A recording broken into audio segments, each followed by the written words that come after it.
Insurance is an important, fundamentally important concept. It's a private sector, or it could be government, but it's an organized response to uncertainty that affects individuals. Wage insurance is one form that has been experimented with by the U.S. government, in fact, in an effort to deal with the problem that globalization is taking jobs out of the country. But it hasn't been experimented with very much yet. I think that we could have a much more comprehensive system of wage insurance.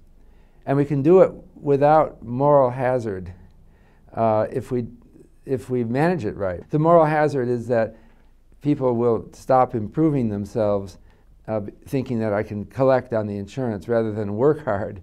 Wage insurance is actually not exactly the right name. I call it livelihood insurance. By using that name, we're not talking just about wage earners.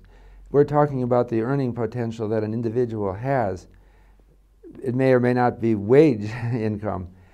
It's also conveys to me the lifetime nature of the problem. People go through a life cycle. Early in the life cycle, they train themselves into some particular occupation.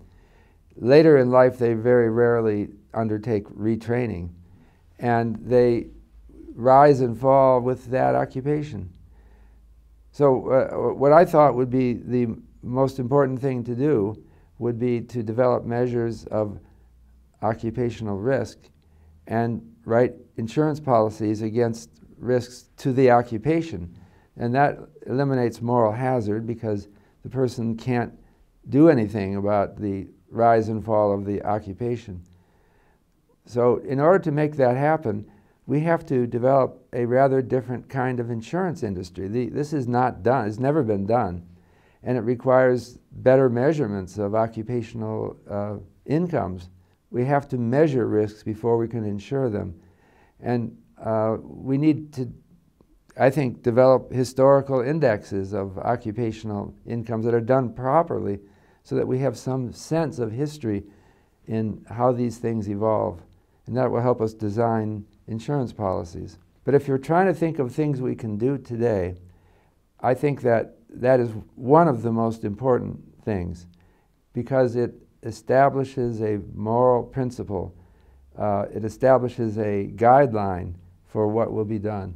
It's going to be much harder to deal with these problems if we wait until they happen and wait until a time when 70% of the population is out of a job.